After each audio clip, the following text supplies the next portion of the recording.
Assalamualaikum warahmatullahi wabarakatuh. Hai teman-teman semua, perkenalkan kami dari kelas 2A3 Prodi Akuntansi Universitas Bhayangkara Jakarta Raya.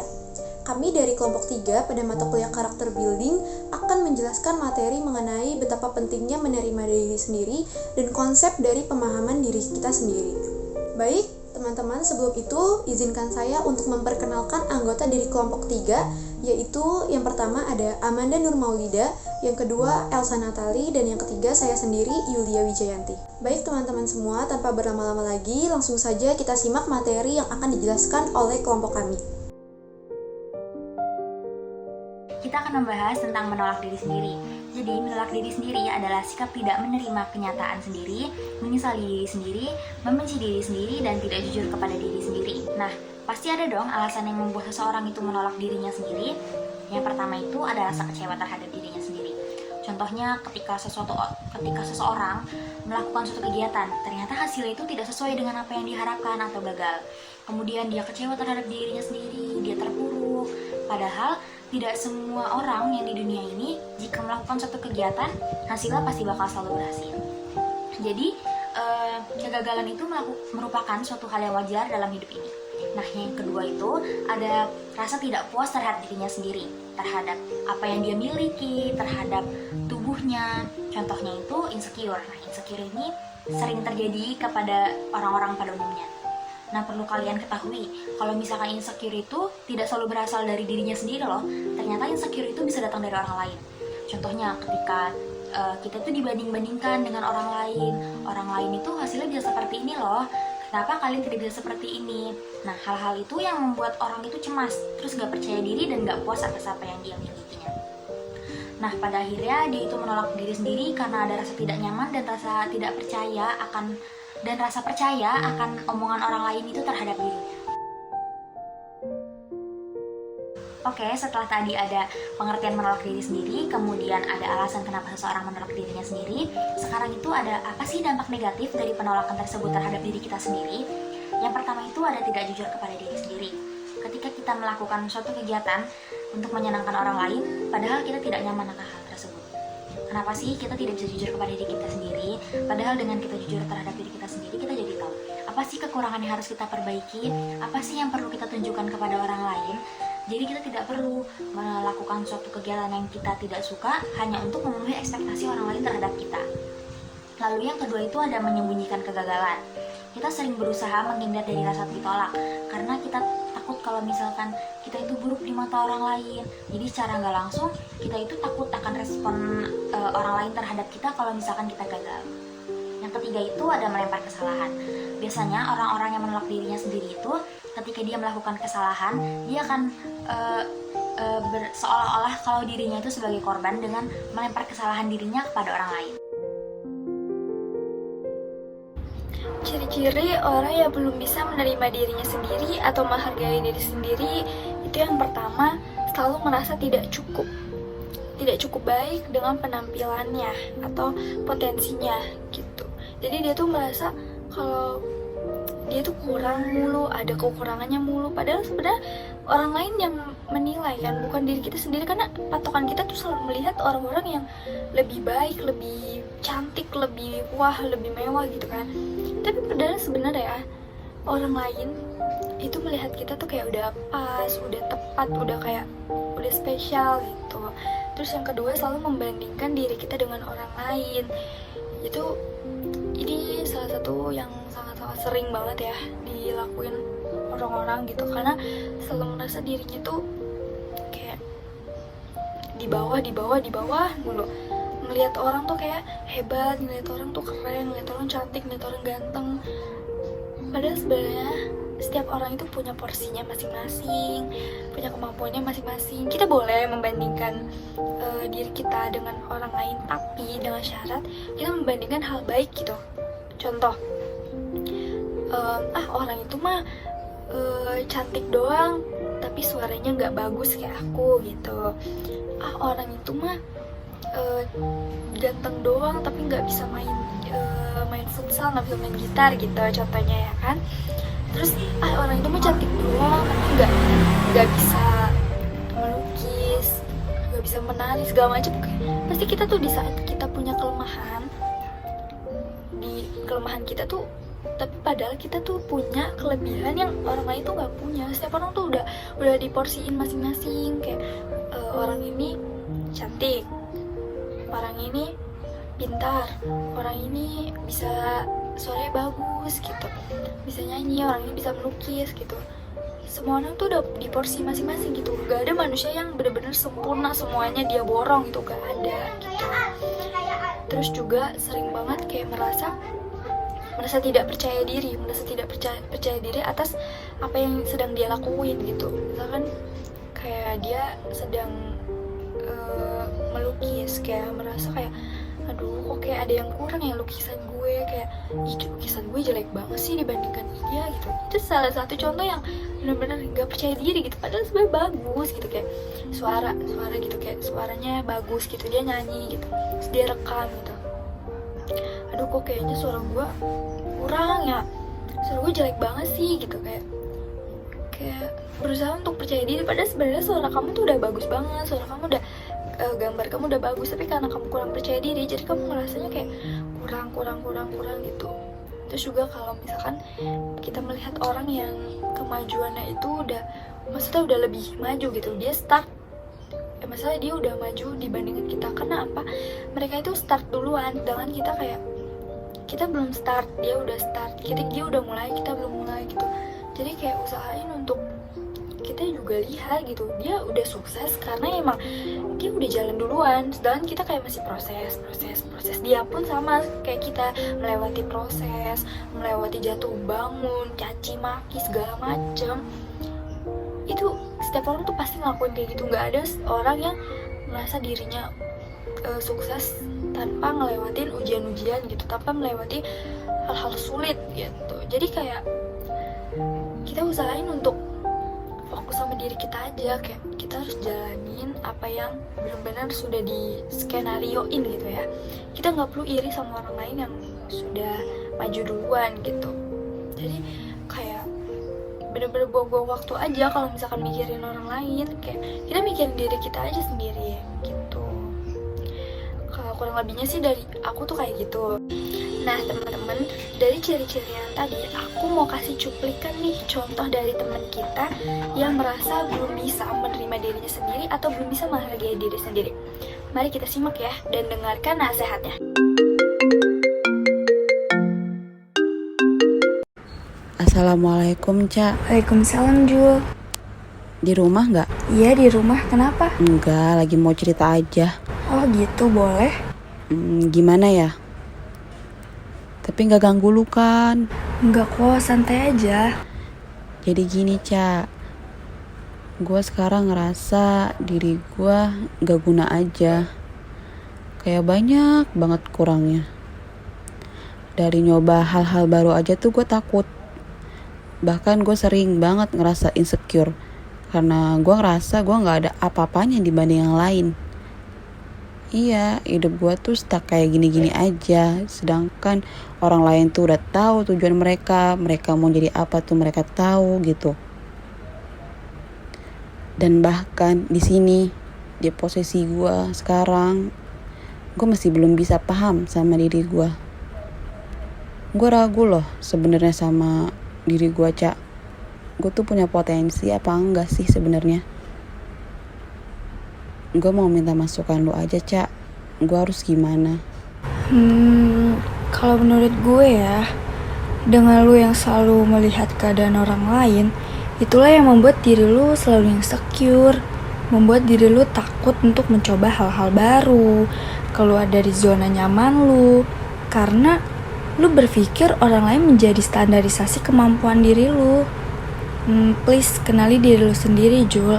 Kenali potensi apa sih yang ada di dalam diri lu, yang gue yakin orang lain tuh gak punya, hanya lu yang punya. Berusaha untuk percaya diri, ini hal yang paling utama ya, Jul. Dan jangan pernah membandingkan diri lu dengan orang lain. Gak perlu juga kita iri dengan kemampuan atau pencapaian orang lain yang sudah cukup jauh dari lu. Gue percaya kok kita gak tertinggal, kita hanya masih memikirkan prioritas yang lain. Kita sudah dewasa, banyak tujuan-tujuan yang kita capai.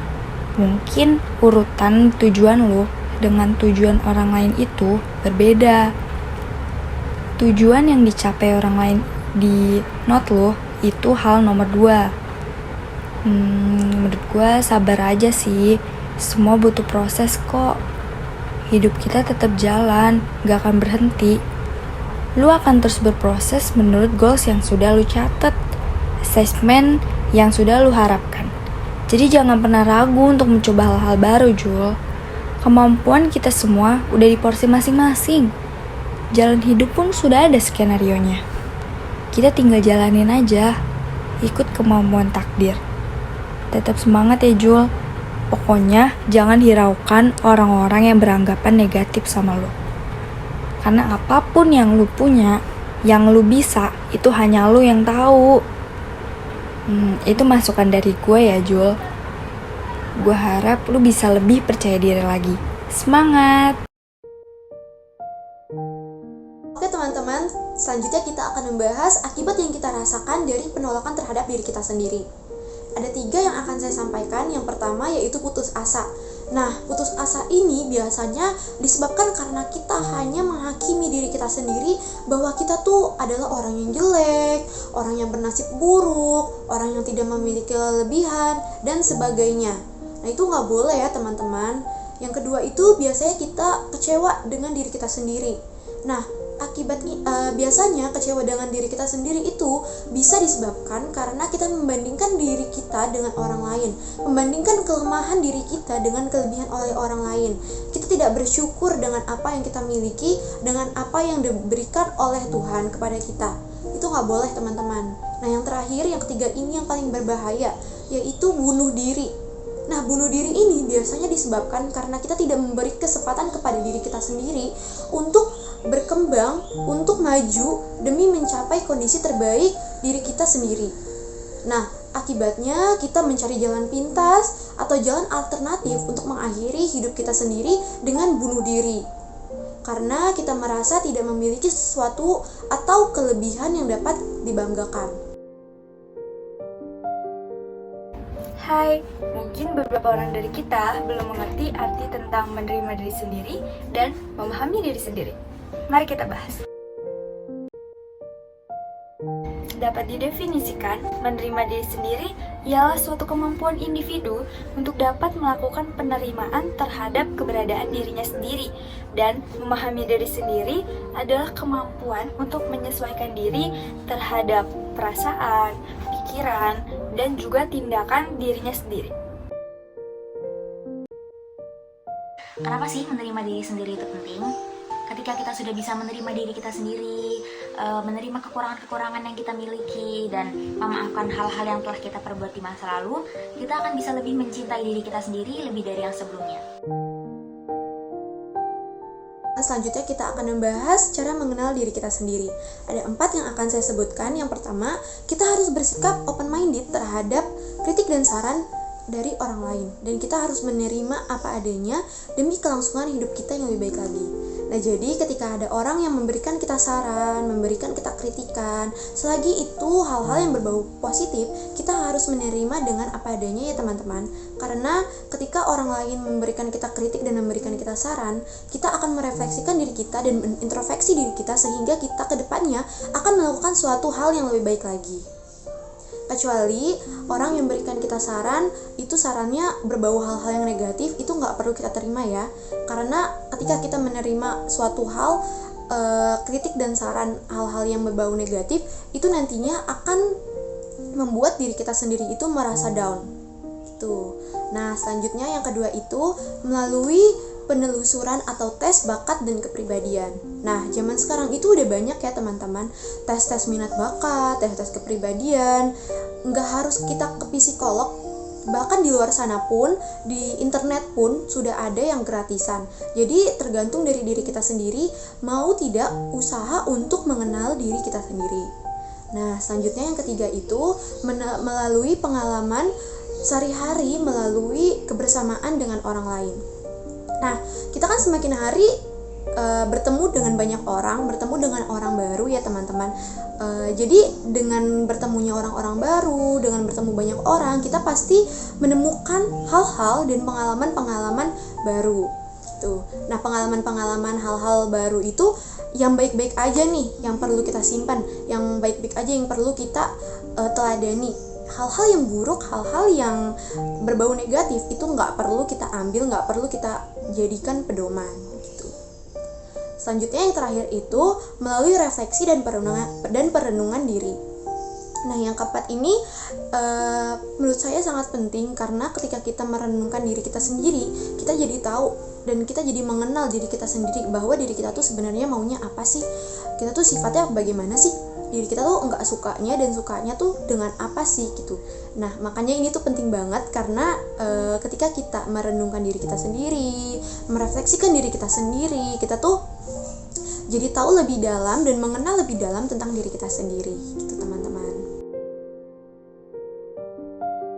Ada 4 cara nih teman-teman agar kita bisa memahami diri kita sendiri. Yang pertama, berusaha mengikhlaskan apa yang telah terjadi dan tetap melihat kehidupan sekitar kita yang lebih buruk dari kita.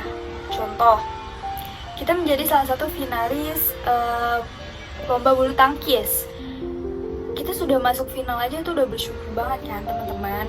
Tapi kalau misalkan kita merasa kita belum bisa menjadi juara 1, itu bukan berarti kita itu lemah, bukan berarti kita tidak bisa apa-apa. Oke? Dan ada orang yang di bawah kita itu, seperti kayak dia masuk 10 besar saja, masuk 20 besar atau lain-lain. Orang-orang seperti itu juga iri kepada kita karena kita tuh bisa masuk final gitu. Jadi kita jangan lihat ke atas terus, tapi kita harus lihat juga orang-orang di bawah kita. Kita harus lebih banyak-banyak bersyukur atas apa pencapaian kita. Yang kedua, berkenalan dengan kebiasaan baik dan merubah kebiasaan buruk. Oke, kebiasaan buruk kita itu biasanya kita sering overthinking. Kayak kita melakukan sesuatu itu seperti kayak ragu-ragu, terus sering banget pesimis, sering banget negatif mind gitu. Kayak, aduh, gue bisa nggak ya ngerjain ini, aduh gue bisa nggak ya menang, aduh gue bisa nggak ya masuk final gitu, aduh suara gue udah bagus belum ya gitu kan.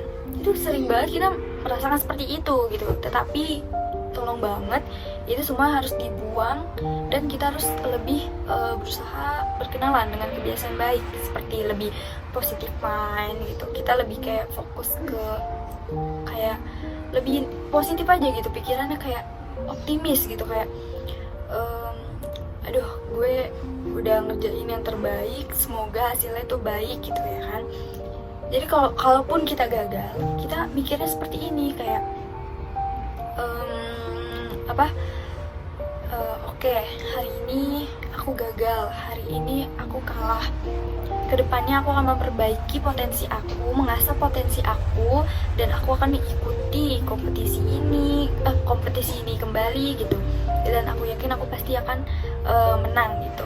Jadi kita harus kayak kebiasaan baik kita tuh ya udah belajar lebih lagi gitu, menggali semua potensi kita yang ada tanpa memikirkan potensi orang lain gitu. Kita fokus sama diri kita sendiri aja, kita sayangin sama diri kita, kita pikirin nih kemampuan kita, kelebihan apa yang belum keluar gitu dari diri kita usahakan untuk asah lagi kemampuan agar kita tuh tahu gitu potensi kita tuh bener-bener udah hebat, udah keren, orang lain tuh nggak punya apa yang kita punya gitu.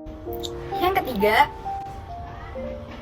membayangkan hal apa yang membuatmu jatuh dan hal apa yang membuatmu bangkit. Oke, hal apa yang membuatmu jatuh itu biasanya ketika dari diri aku sendiri itu ketika aku melihat keadaan orang lain yang lebih baik gitu. Misalkan, aduh, kok dia bisa ya dapat peringkat 1 gitu, kok dia bisa ya dapat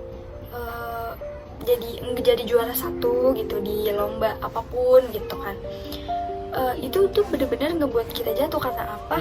Karena pikiran kita seperti itu buat kita tuh malah kayak membandingkan diri kita gitu, kayak aduh gue nggak bisa jadi kayak dia, aduh gue lemah banget, gue kalah sama dia. Padahal sebenarnya dari aku sendiri, hal yang membuat aku bangkit malah sebaliknya gitu kan.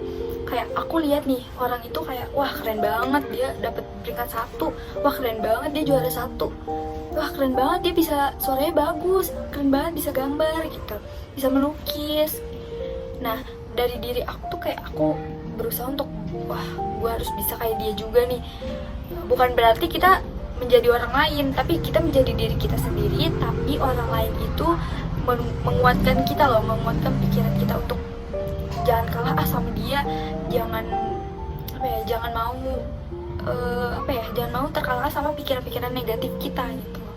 Jadi kita berusaha untuk lebih baik, lebih bangkit lagi. Jadi kita bisa gitu bersaing sama orang-orang di luar sana yang benar-benar hebat gitu. Padahal sebenarnya kita juga hebat, tapi bedanya kita masih terpuruk gitu sama pikiran-pikiran negatif yang mikir kalau kita tuh nggak bisa apa-apa. Tapi sebenarnya karena kita wajib mengasah kemampuan kita jadi bisa gitu bersaing sama orang itu. Kita jadi kayak wah gue harus bisa kayak dia gitu, wah gue nggak boleh nih kayak gini terus gitu kan. Jadi kita kayak wah bangkit banget kan, bangkit buat belajar, bangkit buat memperbaiki mindset gitu kan. Jadi kayak berusaha untuk positif aja, positif. Diri kita tuh sebenarnya punya potensi yang lebih gitu. Itu sih cara aku untuk menguatkan aku dari pikiran-pikiran negatif dan bisa bersaing dengan orang lain gitu. Jadi jangan mau terkalahkan sama hal negatif, pikiran negatif, dan jangan mau terkalahkan sama orang-orang di luar sana. Kita harus kasih tunjuk sama orang-orang kalau misalkan diri kita tuh juga bisa bersaing dengan mereka gitu. Dan yang terakhir, memikirkan kemajuan apa yang sudah kamu dapatkan dalam diri kamu. Ya gak usah jauh-jauh lah ya, gak usah ya hal-hal besar gitu. Kalau kayak misalkan di dalam sekolah kamu mendapatkan nilai yang baik, mendapatkan peringkat 10 besar gitu, itu udah keren banget. Terus kalau misalkan kamu bisa membeli sesuatu apa yang kamu inginkan dengan uang kamu sendiri, dengan tabungan kamu sendiri, itu juga termasuk apresiasi diri kamu kan terhadap diri kamu sendiri. Kayak kasih reward gitu, kamu mau makan banyak gitu, itu udah pokoknya udah keren banget sih. Hal apapun yang kamu dapatkan saat ini itu harus banyak-banyak kamu syukuri, karena itu termasuk termasuk hadiah gitu, hadiah untuk diri kamu sendiri, karena kamu sudah mau belajar, sudah mau mengasah potensi kamu. Pokoknya jangan jauh-jauh dari kata bersyukur. Selanjutnya saya akan menjelaskan bagaimana sih, apa sih tanda jika kita sudah mencintai diri kita sendiri.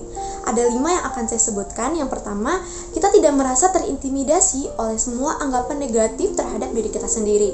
Nah contohnya, jika ada orang yang beranggapan negatif terhadap diri kita sendiri, seperti, ih dia tuh jelek banget ya, ih dia tuh bodoh banget ya, ih dia tuh baperan banget ya, kita tuh tidak merasa terintimidasi, karena kita tuh paling tahu diri kita tuh siapa, kita tuh paling tahu diri kita tuh sifatnya bagaimana. Jadi walaupun orang-orang berkomentar, kita tuh tidak merasa terintimidasi, karena pada dasarnya kita sudah tahu nih sifat dan diri kita tuh sebenarnya siapa sih gitu. Nah yang kedua ini, kita bisa mengetahui potensi diri yang telah kita miliki.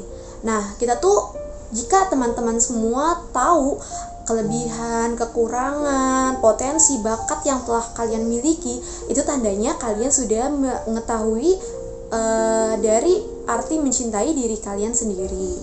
Nah selanjutnya yang ketiga itu, kita cenderung memiliki positive mind. Contohnya, kita tuh selalu berpikir baik, berpikir positif, dan berprasangka baik terhadap orang lain. Nah yang keempat, kita mampu melihat dunia dari sisi yang lebih luas dan senang menjadi bagian penting di dalamnya. Yang terakhir, yaitu menularkan aura positif kepada orang-orang sekitar.